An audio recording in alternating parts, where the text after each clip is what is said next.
দীর্ঘ একটা বিরতির পর আজকের আরও একটা গুরুত্বপূর্ণ টেক নিউজ নিয়ে বরাবরের মতো আমি প্রিয়তোষ আপনাদের সামনে হাজির হয়ে গেছি। গলা একেবারে ভেঙে গেছিল ঠান্ডা লেগে, তাই জন্য এই কদিন ভিডিও বানানো যায়নি। যাই হোক, এতদিন পরে যখন টেক নিউজ আসছে বেশ কিছু ধামাকাদার খবর থাকবে। প্রথমে একটা স্ক্যাম রিলেটেড খবর আপনাদের সাথে শেয়ার করি। সাধারণ মানুষেরা দোষ কোথায় বলুন তো? একটা বিরাট বড় ই কমার্স ওয়েবসাইটকেই স্ক্যামাররা এখন স্ক্যাম করে বেরিয়ে যাচ্ছে। অ্যাকচুয়ালি মিন্ত্রা যে শপিং ওয়েবসাইটটা রয়েছে তার লেটেস্ট রিপোর্ট থেকে দেখা যাচ্ছে তারা এই বছরে 50 কোটি টাকা শুধুমাত্র এই স্ক্যামারদের ফাঁদে নষ্ট করেছে। দেখা গেছে ব্যাঙ্গালোরের মাল্টিপল প্লেস থেকে একাধিক ব্যক্তি বিভিন্ন সময় অর্ডার প্লেস করেছে, তারপরে অর্ডারটাকে রিটার্ন করেছে। কখনো 10টা অর্ডার প্লেস করেছে, দিয়ে বলেছে আমার কাছে 8টা এসছে, 2টো রিফান্ড তারা ক্লেম করে কোম্পানির কাছ থেকে নিয়ে নিয়েছে। এইভাবে 50 কোটি টাকা অলরেডি মিন্ত্রা কোর্টের দ্বারস্থ হয়েছে স্ক্যামারদের যাতে ধরা যায়, ইডির দ্বারস্থ হয়েছে। তো দেখা যাক এখন আদপে এই স্ক্যামারদের ধরা প্রায় অসম্ভব বললেই চলে।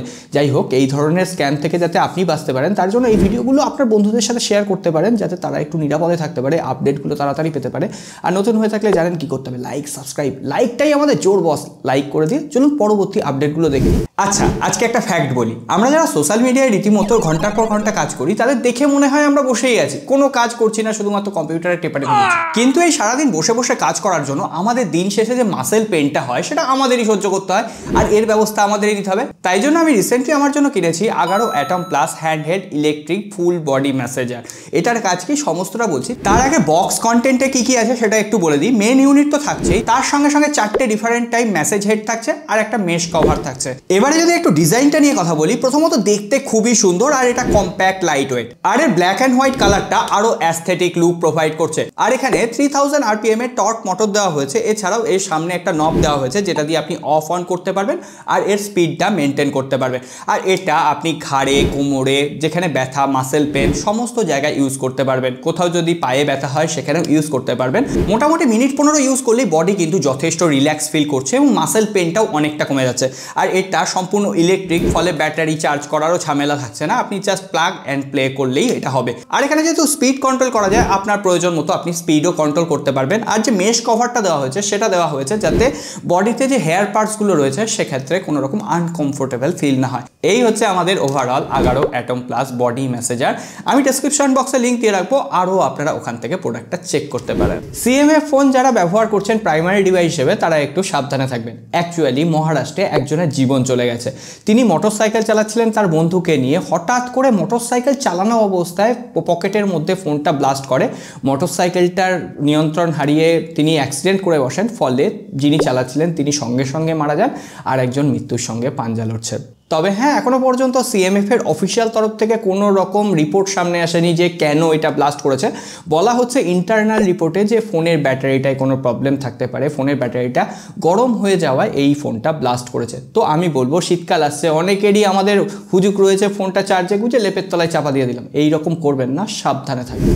আবারও 10,000 রুপিতে একটা সেরা স্মার্টফোন লঞ্চ করেছে মোটোরোলা G35। ফোনটার দাম অ্যাকচুয়ালি 12,000 রুপি, কিন্তু হ্যাঁ অফারে 10,000 রুপিতে পাওয়া যাবে। এখানে 6.72 ইঞ্চির একটা ফুল এইচডি প্লাস 120 হার্জের রিফ্রেশ রেটের ডিসপ্লে রয়েছে। ইউনিসকের T760 প্রসেসর রয়েছে। ইউনিসক মনে হলেই আমাদের মনে হয় একদম কমা প্রসেসর, কিন্তু এই প্রসেসরটা যথেষ্ট পাওয়ারফুল। আমি টেস্ট করছি ফোনটা রিভিউ আসবে, কম্প্যারিজন ভিডিও আসবে।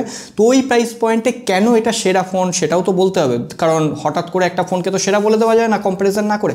আর রেডমি নোট 14 সিরিজের স্মার্টফোনগুলোও কিন্তু ইন্ডিয়াতে অফিসিয়ালি লঞ্চ করে গেছে। রেডমি নোট 14, নোট 14 প্রো এবং note 14 pro plus.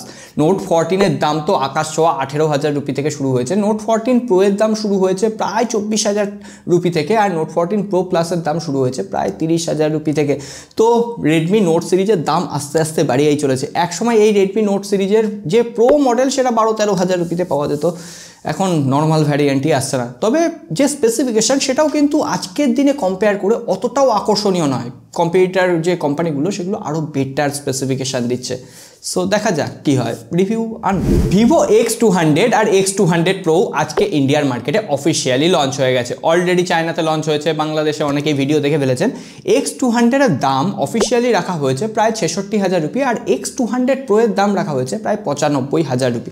X200 pro এর যা ক্যামেরা করা হয়েছে না, সেই ক্যামেরাটাকে একমাত্র চ্যালেঞ্জ করতে পারে স্যামসাংয়ের S25 আলট্রা, যেটা এখনো লঞ্চ করেনি, এখনো 2 মাস বাকি রয়েছে লঞ্চ করতে। লঞ্চ করলে দেখা যাবে X200 প্রো এর ক্যামেরা সেটা S25 আলট্রাকে হারাতে পারছে কিনা। সো দেখা যাক, ওভারঅল দুটো স্মার্টফোনই যথেষ্ট পাওয়ারফুল, বাদবাকি স্পেসিফিকেশন আপনাদের সামনে। এই ফোনগুলোরও রিভিউ আসবে, একটু ওয়েট করে যান, কারণ ফোনগুলো টেস্ট করতে একটু টাইম লেগে যায়, অযথা হুটপুট করে রিভিউ দিয়ে কোনো লাভ নেই। যাই হোক, এবার সরাসরি স্যামসাংয়ের খবরে চলে আসি। অনেকদিন স্যামসাংয়ের খবর পেন্ডিং রয়েছে। স্যামসাংয়ের যে S25 সিরিজ আসবে বলা হচ্ছে, S25, S25 plus, S25 ultra আর S25 স্লিম, এই চারটে ডিভাইস বলা হচ্ছে একই লঞ্চ ইভেন্ট থেকে লঞ্চ করবে, আর সেটার সম্ভাব্য ডেটও সামনে চলেছে। সো যাই হোক, বলা হচ্ছে আগের জেনারেশনের দামেই নাকি স্যামসাংয়ের S25 সিরিজ এবার লঞ্চ করবে। তবে S25 স্লিমের দাম কত হচ্ছে, কি স্পেসিফিকেশন থাকছে, কতটা স্লিম হচ্ছে, এই ব্যাপারগুলো আমাদের নজর রাখতে হবে। যদিও শোনা যাচ্ছে সেটা স্যামসাংয়ের ইতিহাসে সব থেকে পাতলা একটা স্মার্টফোন হতে চলেছে, অন্তত 5G স্যামসাংয়ের স্মার্টফোন হিসেবে। সো দেখা যাক কি হয়। তবে স্যামসাং আরও একটা নতুন স্টেপ নিতে চলেছে। স্যামসাংয়ের যে ফ্যান এডিশন সিরিজ, সেটাকে আমরা দেখছিলাম যে স্যামসাংয়ের গ্যালাক্সি S সিরিজের ফোনগুলোকে একটু ডাউনগ্রেড করে FE সিরিজের আন্ডারে লঞ্চ করা হচ্ছিল, কিন্তু এবার শোনা যাচ্ছে স্যামসাং যে ফোল্ড সিরিজ লঞ্চ করে, সেই ফোল্ডেরও একটা ফ্যান এডিশন লঞ্চ করবে, যেটা ফ্লিপ ফ্যান এডিশন হবে আর ফোল্ড ফ্যান এডিশন। আর এই ফোনগুলোর দামও নিতান্তই একটু কম হবে। আর এখানে এক্সিনোসের 2500 চিপসেট দিয়ে স্যামসাং কম রাখার জন্য দাম এই এক্সিনোসের চিপসেট ব্যবহার করবে। সো দেখা যাক। আচ্ছা, ফোল্ড বা ফ্লিপের যদি ফ্যান এডিশন আসে, আপনারা কেউ ইন্টারেস্টেড আছেন? একদম ফ্র্যাঙ্কলি জানাবেন তো কমেন্ট বক্সে। এরপর একটু অ্যাপেলের খবরে আসি। প্রথমেই আইফোন SE4, আর 2 মাস বাকি রয়েছে ফোনটা লঞ্চ করার, সমস্ত স্পেসিফিকেশন সামনে চলে এসছে। আজকে ক্যামেরা সম্পর্কে একটা দুর্দান্ত খবর এসছে। আইফোনের 16-এর যে ক্যামেরা সেন্সার, ক্যামেরা অপটিমাইজেশন, সেটা হুবহু তুলে আইফোন SE4-এ বসিয়ে দেওয়া হবে। কিন্তু হ্যাঁ, সেখানে কোনো রকম আল্ট্রা ওয়াইড অ্যাঙ্গেল লেন্স থাকবে না। আইফোন SE4-এ একটাই 48 মেগাপিক্সেলের ক্যামেরা থাকবে, আর সেলফি ক্যামেরাটাও আইফোন 16-এর মতো হবে। আর ক্যামেরাতে 4K 60 FPS এর সাপোর্ট থাকবে, ব্যাক ক্যামেরা আর ফ্রন্ট ক্যামেরা। এখনো পর্যন্ত এটুকুই খবর রয়েছে। আর বেস ভ্যারিয়েন্টটি 8GB র্যাম থাকবে, কারণ অ্যাপেলের ইন্টেলিজেন্স আসছে।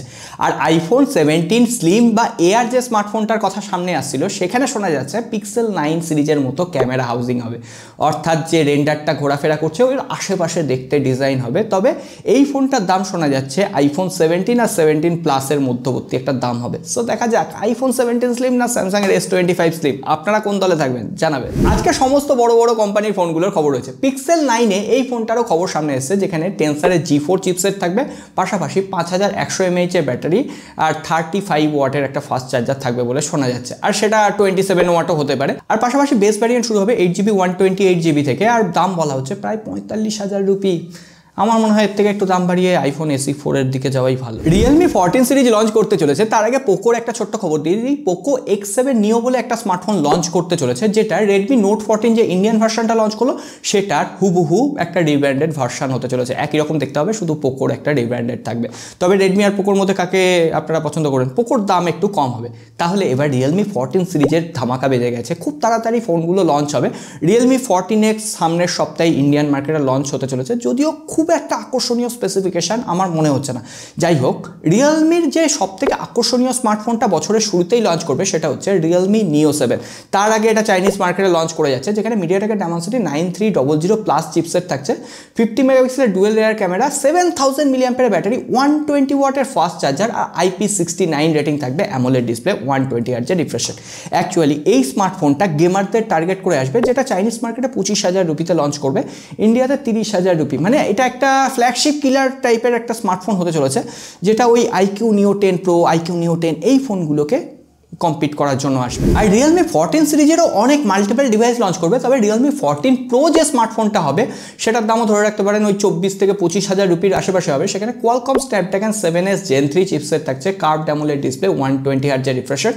আর সেই ফোনটায় কিন্তু কোনো রকম টেলিফটো সেন্সার থাকছে না। আমরা রিয়েলমি 12 প্রোতে টেলিফটো সেন্সার পেলাম, 13 প্রোতেও পেলাম না, 14 প্রোতেও পেলাম না। তো 25,000-এ আমার মতে আজকের দিনে টেলিফটো সেন্সারটা অবশ্যই দেওয়া উচিত, কারণ মোটোরোলা দিতে পারছে, অন্যান্য কোম্পানি দিতে পারছে, তো রিয়েলমি দেওয়া উচিত। সো এই ছিল আজকে আমাদের ওভারঅল টেক নিউজ। আগামী রবিবার নাগাদ আমাদের Q&A এপিসোড আসবে। যদি কোনো প্রশ্ন থাকে কমেন্ট বক্সে লিখে জানিয়ে দেবেন। কথা বাড়াচ্ছি না, সকলে ভালো থাকবেন, সুস্থ থাকবেন, সাবধানে থাকবেন। দেখা হবে আগামীবার।